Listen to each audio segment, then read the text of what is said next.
కొడాలి నానికి అస్వస్థత, గుండె నొప్పి, సో ఆరోగ్యం బాగాలేదు, ఇలా పలు రకాల న్యూస్లు అయితే వస్తున్నాయి అనమాట. అసలు ఆయనకి ఏమైంది, ఎప్పుడు ఆయన హాస్పిటలైజ్ అయ్యారు? అంటే ప్రజెంట్ అయితే కొడాలి నాని హైదరాబాద్ లోని ఏఐజీ హాస్పిటల్లో మాత్రం ఇక్కడ జాయిన్ కావడం జరిగింది. మరి అప్పటి నుంచి చాలా మంది వైసీపీకి సంబంధించిన వాళ్ళు, పార్టీ నేతలు, ముఖ్య నేతలు అందరూ కూడా తనని చూడడానికి రావడం కానీ, ఫోన్లు చేసి కన్నుకోవడం కానీ ఇదంతా కూడా చేస్తున్నారు. మరి ఇదంతా కూడా చూస్తుంటే ఆయనకు నిజంగానే ఆరోగ్యం బాగోలేదా, లేకపోతే ఇదంతా కూడా పక్కాగా ఒక ప్లాన్ ప్రకారమే చేసిన చాలా మంది కూడా అనుమానాలు వస్తున్నాయి. ఎందుకంటే ఇప్పుడు వైసీపీలో ఉన్న వాళ్ళందరి మీద కూడా కేసులు నమోదవ్వడం కానీ, జైల్లో వేయడం కానీ ఇదంతా కూడా చూస్తున్నాం.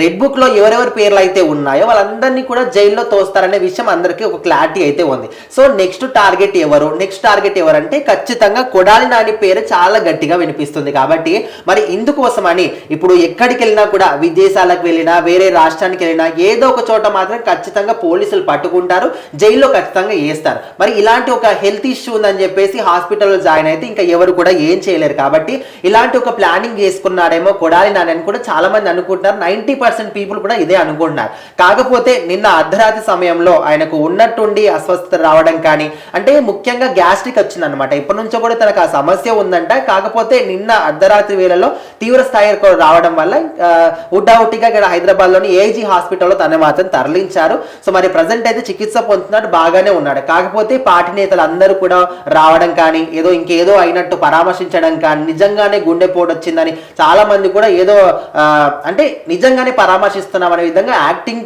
చేస్తున్నారని కూడా కొంతమంది అంటున్నారు. మరి ఆయనకు నిజంగానే హెల్త్ బాగోలేదా, లేకపోతే ఇదంతా కూడా ప్లానింగ్ అంటే మరి ఒక 70-80% పీపుల్ మాత్రం నాటకం అనే అంటున్నారు. ఎందుకంటే ఈ కేసుల నుంచి కానీ, అక్కడ కూటమి ప్రభుత్వం నుంచి కానీ తప్పించుకోవడానికి చేస్తున్నారు అంటున్నారు. మరి చూద్దాం. ఇలాంటి వాళ్ళు ఓన్లీ కొడాలి నానే కాకుండా ఇంకా చాలా మంది కూడా ఉన్నారు.